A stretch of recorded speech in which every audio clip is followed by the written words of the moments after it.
की रिपोर्ट। प्रधानमंत्री मोदी वीसी के जरिए पैरालंपिक खिलाड़ियों के साथ चर्चा कर रहे हैं। लिए चलते हैं आपको। मैं ये मानता हूं जब आपके सामने कोई चुनौती आती है तो इसका मतलब ये है कि आप कहीं ना कहीं सफलता की तरफ जा रहे हैं। तो जब मेरे सामने चुनौती आती है तो मैं ये सोचता हूं कि आप सफलता के बिल्कुल मैं नजदीक हूं। देवेंद्र जी, आपने अपना पहला पैरालंपिक 2004 में, यानी आज से 16 साल पहले आपने गोल्ड जीता, वर्ल्ड रिकॉर्ड भी बनाया।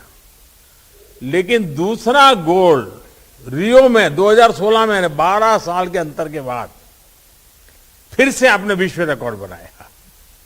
एक एथलीट के तौर पर इतने लंबे समय तक शानदार प्रदर्शन के लिए आप खुद को कैसे तैयार करते हैं? यानी ये बड़ा गजब है जी आपका।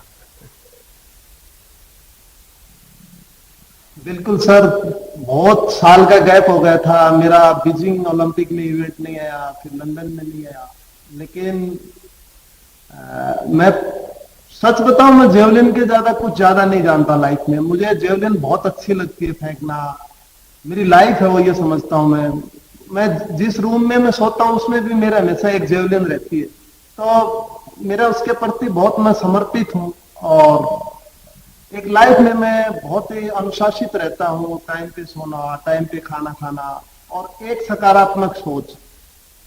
लेकिन 2008 में मेरा इवेंट नहीं आया तो मैंने सोचा कि कोई बात नहीं, मेरा 12 में आएगा।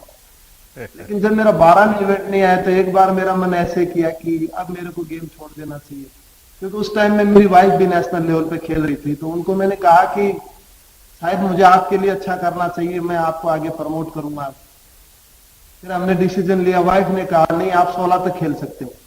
मुझे उम्मीद, आप जिस हिसाब से ट्रेनिंग करते हो, आपके अंदर एक धैर्य है कि आप वेट कर सकते हो। तो फिर मेरा प्लान चेंज हुआ 10 में कि चलो मैं ट्रेनिंग करता हूं। फिर मेरा 13 में इवेंट आ गया कि लिस्ट आ गई कि रियो में आपका इवेंट है। तो फिर मैं घर छोड़ दिया उसी टाइम में और मैं बाहर आकर के गांधीनगर गुजरात में मैं ट्रेनिंग शुरुआत करती थी नेशनल कैंप में। अब तो आप आधे गुजराती हो गए हो।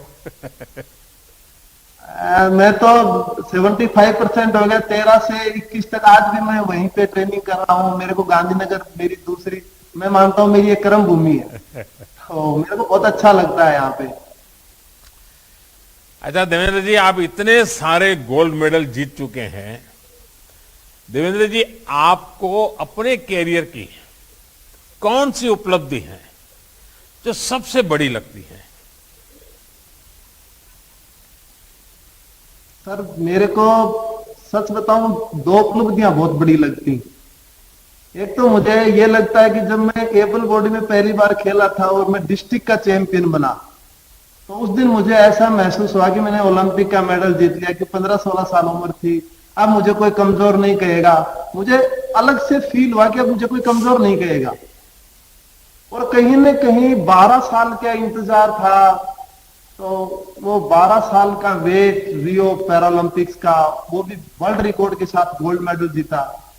और जब राष्ट्रीय गान हुआ तो उस टाइम में मुझे इतनी खुशी हुई कि मैं उस खुशी का बयान भी नहीं कर सकता। चलिए, मैं देख रहा हूं मंजू जी भी आज हमारे सामने हैं और आपकी यात्रा में मंजू जी का बहुत बड़ा रोल है। और मंजू जी स्वयं भी तो एक खिलाड़ी हैं। मंजू जी नमस्कार। मंजू जी, हम सभी को बताइए कि देवेंद्र जी किसी भी प्रतियोगिता में जाने से पहले वे टेंशन में रहते हैं कि खुश रहते हैं, या फिर आपको हर बार उनको मोटिवेट करना पड़ता है? नहीं सर, बहुत खुश रहते हैं। भगवान में बहुत विश्वास करते हैं और जो भी कर्म करते हैं पूरा 100% देते हैं और कॉन्फिडेंस के साथ जाते हैं सर।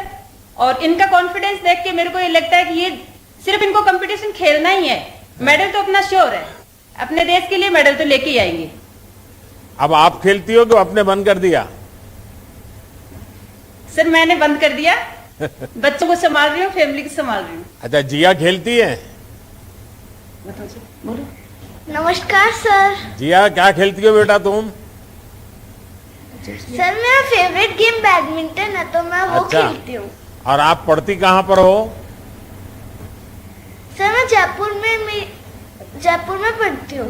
गांधीनगर जाती हो कभी? हाँ जाती हूँ सर। अच्छा, स्टैच्यू ऑफ यूनिटी देखने के लिए पापा ले गए कि नहीं ले गए तुम्हें? पापा के पास टाइम कम था ना। तो मंजू जी ले जाएगी।